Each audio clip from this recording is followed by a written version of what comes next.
Paging Aitken Robertson to courtroom number 2. The jury is back with a verdict.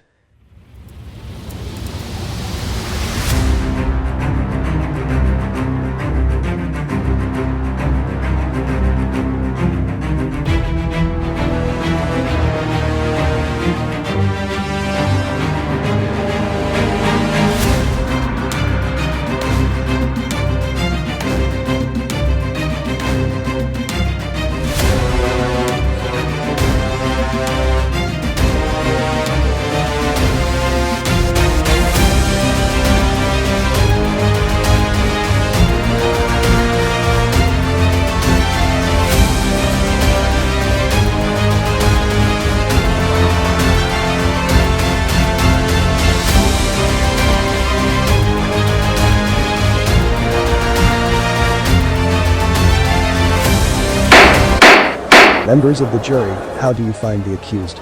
Guilty or not guilty? Not guilty on all accounts, Your Honor.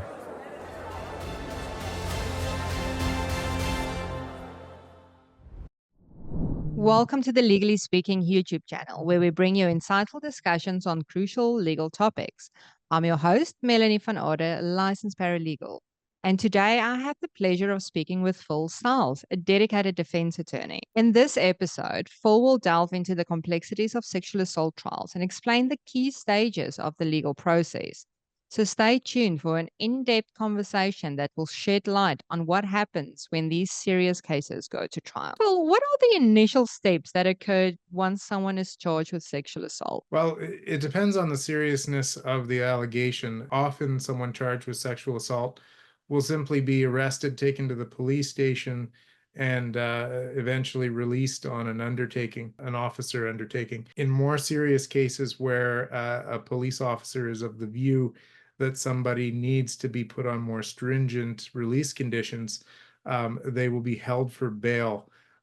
In which case they'll go before a justice of the peace who will either impose on consent of the Crown or pursuant to a bail hearing, who will impose conditions, for example, to stay away from parks or playgrounds or to remain within a certain geographic location. Basically, conditions that would be above and beyond anything that could be legally imposed on a undertaking.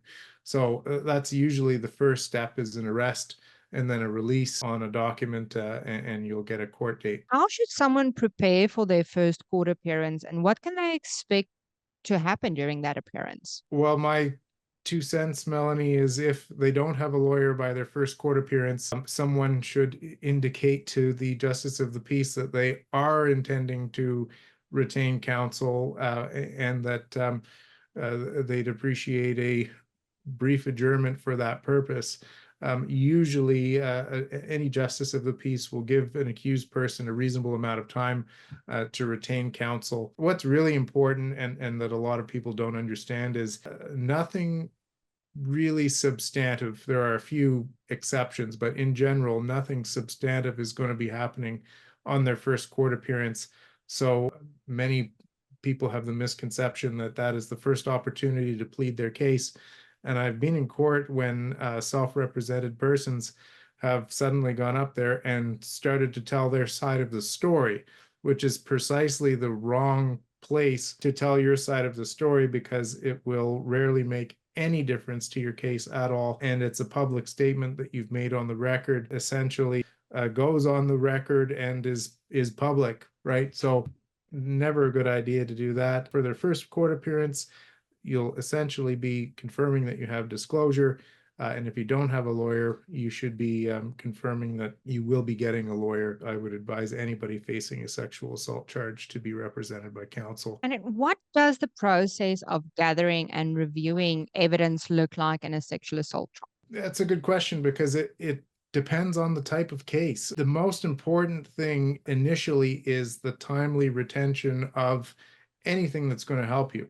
So whether it be surveillance footage that might elapse within 30 days, whether it be the names of witnesses who were present, who could be interviewed, there's going to be no better time to start gathering evidence for your case than immediately, because memory fades, security footage elapses. Those are just examples. The best time to get on it is right away. And then How does the trial process unfold? What are some of the key stages that accused should be aware of? The trial process, essentially, after you've met with the Crown attorney, the trial process will start with a judicial pretrial conference where all of the trial details will be worked out, including any pretrial applications that you might have, how long the actual trial is going to be, which witnesses the Crown will be calling. Usually it's the number of witnesses the defense will be calling. There's no obligation to disclose what evidence the defense will be calling. Any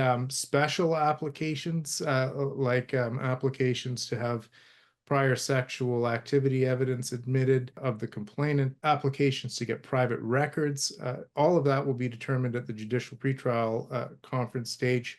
And then you'll meet with the trial coordinator and you pick out a trial date, which usually will be many months down the road, sometimes as long as a year.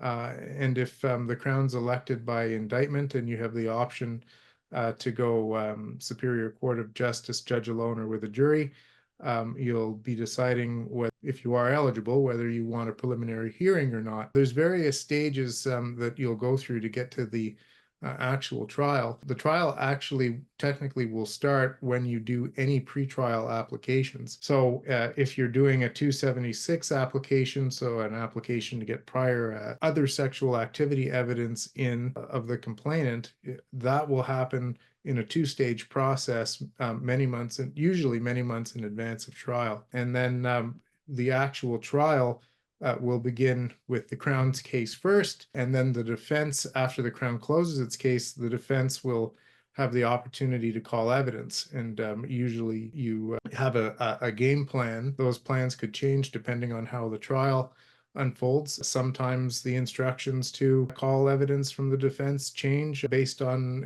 any frailties in the Crown's case and how the trial's going. So it's a constantly evolving beast, and you just, for lack of a better term, you just have to kind of roll with it sometimes. Well, thank you so much for all the information, and thank you for joining us today. And thank you to everyone else for joining us on the Legally Speaking Aitken Robertson YouTube channel. So don't forget to like, subscribe, hit that notification bell so you never miss another video. Until next time, stay informed, stay engaged, and take care. Thank you for tuning in to Legally Speaking, proudly brought to you by Aitken Robertson Criminal Defence.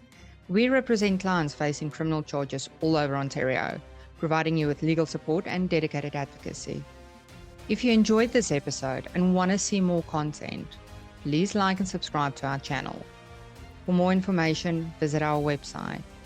We also offer free books on various types of criminal charges, which you can request on our website or by using the QR codes on your screen now.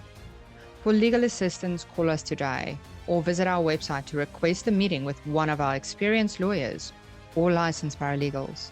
Thank you for watching, and we'll see you next time on Legally Speaking.